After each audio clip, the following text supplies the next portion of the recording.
สวัสดีครับพบกับลุงพันธ์เช่นเคยนะครับก็ห่างเหินการทำคลิปกันไปเสียนานนะครับก็เนื่องด้วยติดภารกิจงานประจำที่ทำอยู่นะครับก็ช่วงนี้พอมีเวลาว่างแล้วก็มาทำคลิปกันต่อก็วันนี้ผมจะมาพูดถึงเรื่องชุดตั้งสายพานอัตโนมัตินะครับของเจ้า BMW E60 เครื่อง M47 นะเป็นเครื่องดีเซลนะครับเครื่อง M47 เครื่องดีเซลนะครับชุดตั้งของเขาเนี่ยก็จะประกอบด้วยหลักๆก็มีลูกลอกนะครับแล้วก็มีชุดแกนแล้วก็เป็นชุดตัวนี้นะครับเดี๋ยวนะผมเนี่ยไม่แน่ใจว่าเรียกถูกหรือเปล่าผมเรียกเป็นสปริงตั้งแล้วกันนะครับเป็นชุดสปริงตั้งสายพานชิ้นส่วนหลักๆก็คือตัวนี้จะอยู่ด้านหลังนะครับตัวแกนลูกลอกเนี่ยเขาจะเสียบอยู่ตรงนี้ปุ๊บแล้วก็เวลาเราถอดสายพานเราก็ต้องใช้บล็อกนะครับง้างตัวลูกลอกเนี่ยนะครับให้มาด้านหลังนะครับก็หลักๆเขาก็คือเป็นสปริงดันกลับนะครับคือเวลาเราใช้งานไปนานๆก็จะเกิดปัญหาเวลาเราใช้งานไปนานๆเกิดปัญหาก็คือตัวสปริงในนี้นะครับเป็นสปริงล้าพอล้าปุ๊บเนี่ยมันก็ไม่มีแรงกดสายพานพอไม่มีแรงกดสายพานเนี่ยสังเกตง่ายๆนะครับเวลาเราดับเครื่องนะครับดับเครื่องเราจะได้ยินเสียงนะแอดนะครับที่หน้าเครื่องนะครับได้เสียงนะแอดที่หน้าเครื่องแล้วก็เวลาสตาร์ทบางครั้งก็ได้ยินเสียงสายพานดังนะครับดังเอียดดังอะไรเงี้ยนะครับช่วงสตาร์ทหรือช่วงดับเครื่องเราจะได้ยินชัดเจนแล้วก็ลูกลอกเขาก็จะมีอาการสั่นเยอะเนื่องจากสปริงตัวเนี้ยล้าเดี๋ยวมาทำการเปลี่ยนกันนะครับเปลี่ยน2ตัวเนี้ยผมเลือกเป็นของ OEM ก็ใช้งานได้อยู่ก็ในการเปลี่ยนก็คือเราก็ถอดสายพานนะครับถอดฝาครอบเครื่องออกนะครับที่ทำงานสะดวกแล้วก็ถอดสายพานคอมแอร์นะครับแล้วก็ใช้บล็อกประมาณเบอร์22นะครับจะเข้าพอดีเบอร์22ง้างลูกลอกตรงนี้เพื่อดันสายพานออกนะครับแล้วก็เดี๋ยวไปดูตามวิดีโอที่ผมทำไว้เลยนะครับว่าถอดสายพานแล้วก็ใส่ตัวนี้ยังไงนะครับโอเคไปถอดกันครับถอดสายพานนะครับสายพานคอมแอร์นะครับแล้วก็สายพานหลักจากนั้นก็คลายลูกลอกนะครับตัวตั้งจะเป็นลูกลอกตัวตั้งเป็นตัวนี้นะครับเดี๋ยวต้องถอดลูกลอกตัวตั้งนะครับซึ่งข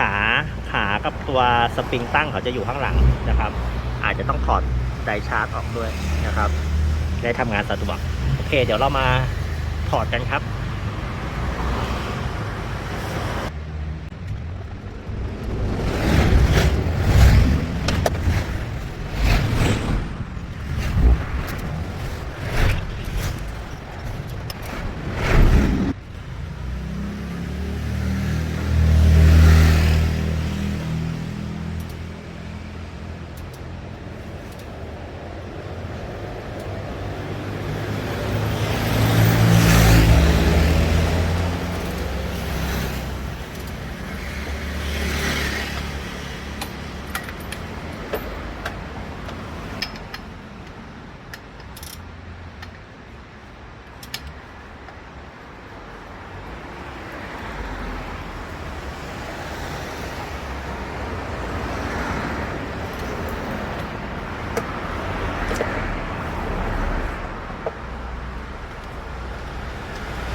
นิ่มนะ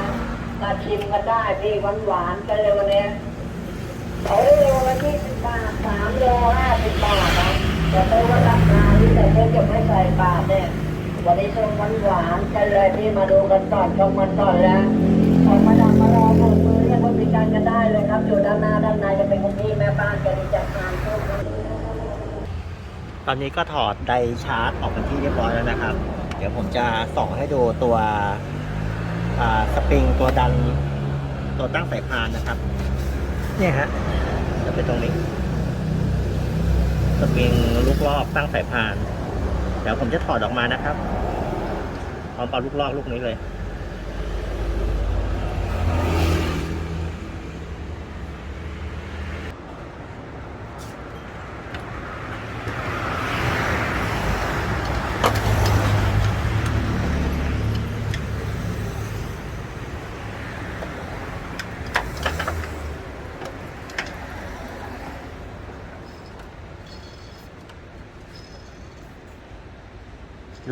ลูกปืนของลูกล้อก็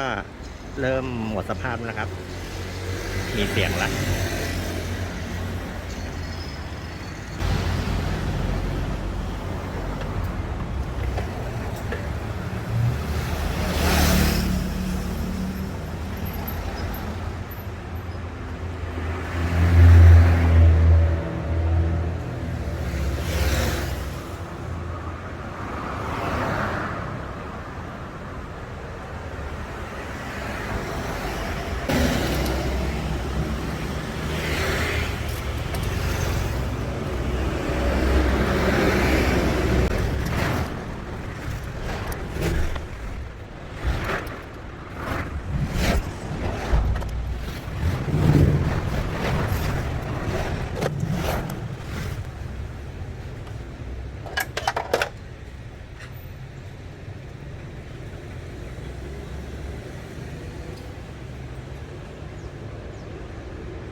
เรียบร้อยแล้วครับออกมาแล้วตัว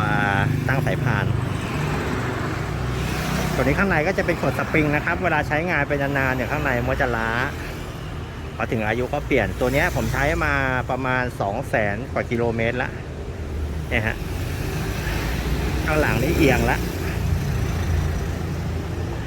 โอเคเดี๋ยวมาเปลี่ยนกันครับไหนๆถอดไดชาร์จออกมาแล้วนะครับเดี๋ยวก็ผมจะมาลื้อไดชาร์จ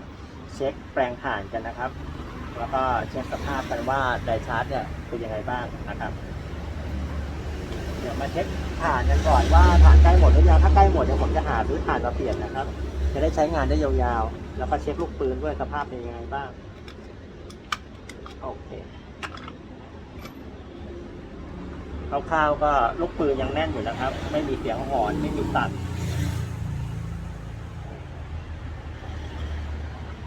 เดี๋ยวมาเช็คแปลงถ่านกันนะครับว่าใกล้หมดหรือยังไดชาร์จลูกนี้ใช้มาแล้วก็น่าจะประมาณเกือบ100,000 โลได้ยังไม่มีรอยซ่อมนะครับ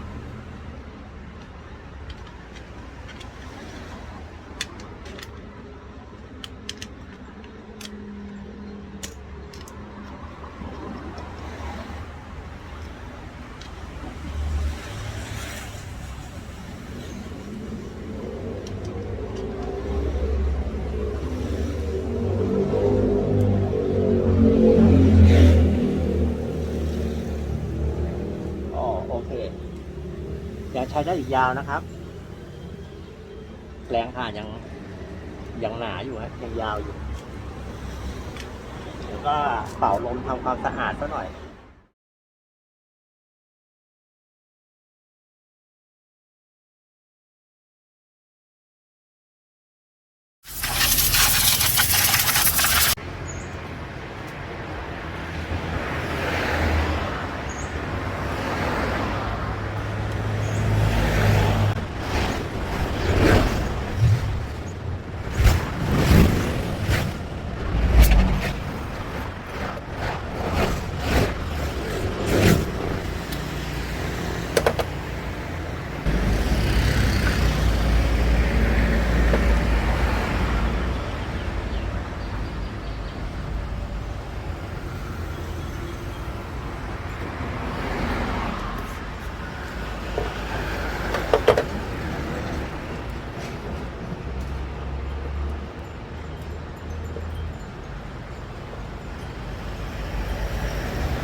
ชุดตั้งสายพานแล้วก็ลูกลอกเป็นที่เรียบร้อยแล้วนะครับ เดี๋ยวเรามาทดสอบกัน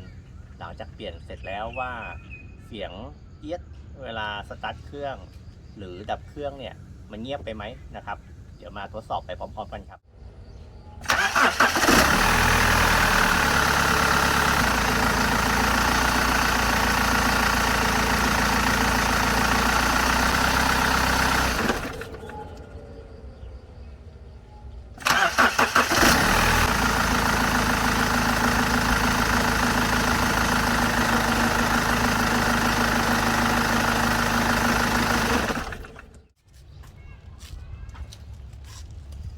ก็เป็นที่น่าพอใจนะครับ หลังจากเปลี่ยนชุดตั้งสายพานลูกลอก